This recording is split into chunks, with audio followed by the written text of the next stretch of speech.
¿Alguna vez te has detenido a pensar en la fuerza que moldea nuestros gustos, nuestras modas, incluso nuestras ideas? Bienvenidos a un nuevo video donde exploraremos la industria cultural, un motor invisible que impulsa gran parte de lo que consumimos como cultura en la sociedad moderna.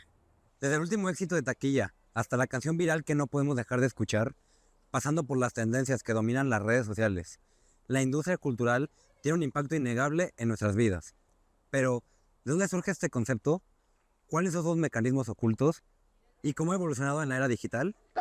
En este video nos sumergiremos en los orígenes de la industria cultural, exploraremos sus principios fundamentales, analizaremos sus transformaciones en el mundo digital y lo más importante, desarrollaremos una mirada crítica sobre su papel en la sociedad actual, basaremos nuestra exploración en las ideas de pensadores clave y en el análisis de las dinámicas contemporáneas.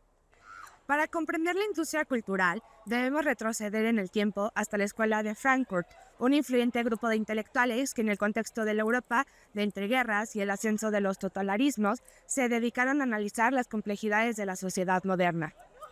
En este contexto, Theodor W. Adorno y Max Horkheimer desarrollaron el concepto de industria cultural, un término que, desde su nacimiento, estuvo cargado de una profunda crítica hacia la forma en la que la cultura estaba siendo producida y consumida en las sociedades de masas. Su obra fundamental, La dialéctica de la ilustración, publicada originalmente en 1947, sentó las bases para entender cómo la cultura, que era considerada un espacio de autonomía y reflexión, se estaba transformando en una mercancía, sujeta a las mismas lógicas de producción y distribución que cualquier otro producto industrial.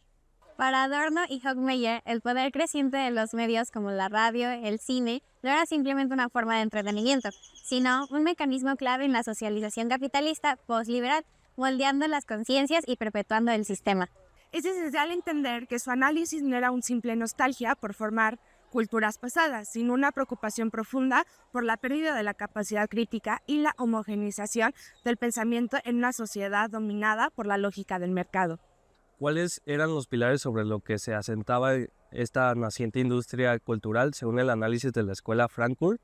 En primer lugar, la producción en masa, al igual que una fábrica, los bienes culturales se producían a gran escala, siguiendo fórmulas y patrones preestablecidos para maximizar la audiencia y, por ende, las ganancias. Esto inevitablemente lleva a la estandarización. Los productos culturales se volvían predecibles, con narrativas, personajes y formatos que se repetían una y otra vez, ofreciendo poco margen para la innovación o la experimentación genuina. La serialización, ya presente en los seriales radiofónicos y las primeras películas con secuelas, se convirtió en una estrategia clave para asegurar la fidelidad del público y fomentar un consumo continuo. Adorno y Horkheimer también observaron una creciente división del trabajo en la creación de cultural. Guionistas, directores, actores y técnicos trabajaban de forma fragmentada, a menudo perdiendo el control creativo individual en favor de las exigencias de la producción industrial. El objetivo final era el consumo masivo. La cultura se transformaba en un bien de consumo más, despojado de su potencial crítico y reductivo a una forma de entretenimiento pasivo.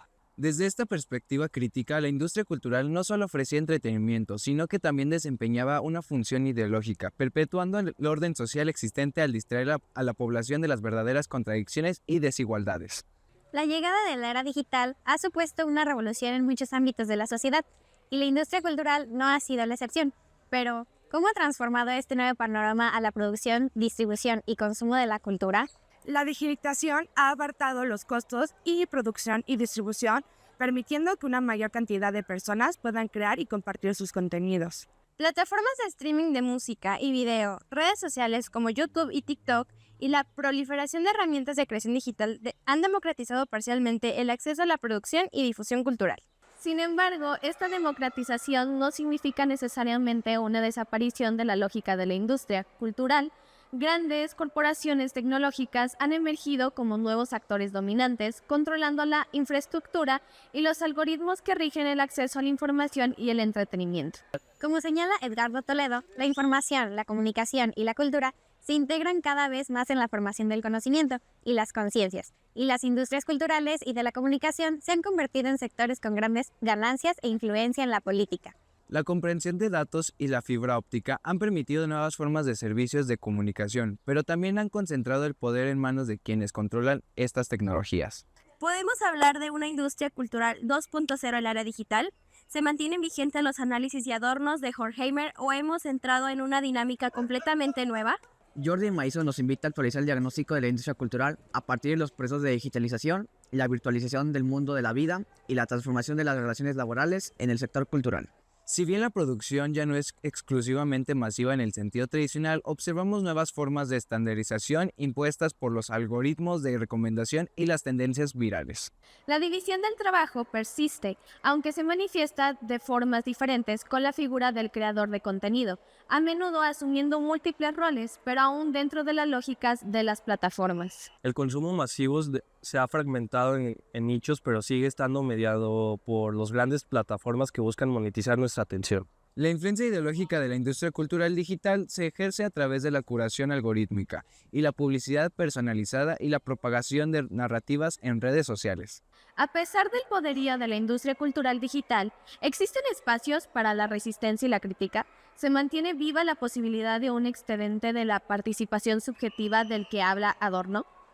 Internet ha facilitado la creación de comunidades online con los intereses culturales específicos, permitiendo el intercambio y la creación colaborativa al margen de las grandes corporaciones. El auge del contenido generado por el usuario y las plataformas de autopublicación ofrecen vías alternativas para la expresión creativa. Las críticas a las prácticas de las grandes tecnológicas, la defensa de la privacidad y la promoción de la cultura libre son formas de resistencia activa. Como sugiere Jordi Maizo, es crucial captar las necesidades insatisfechas de los usuarios en ese entorno digital y convertirlas en un campo de disputa, reconociendo que aún existe un margen para la participación subjetiva que no está totalmente controlado por el sistema. Sin caer en una afectación que descarte la cultura popular digital, es importante analizar críticamente sus mecanismos y buscar formas de promover la diversidad y la autonomía. Llegados a este punto, es fundamental que cada uno desarrolle su propia postura frente a la industria cultural en la era digital. Debemos ser conscientes del poder de los algoritmos y de cómo moldean nuestra experiencia cultural online. Es importante buscar activamente la diversidad de voces y perspectivas, evitando quedar atrapados en burbujas informativas y culturales. Fomentar la alfabetización mediática y digital es crucial para desarrollar un pensamiento crítico y discernir entre información veraz y manipulación. Apoyar a creadores independientes y plataformas alternativas puede contribuir a una mayor diversidad cultural. Reflexionar sobre nuestro propio consumo cultural y las implicaciones de nuestras elecciones es un paso fundamental hacia una participación más consciente y activa en el panorama cultural digital. Como sociedad, debemos debatir y regular las prácticas de las grandes tecnológicas para garantizar un entorno digital más justo y equitativo en términos de acceso y diversidad cultural.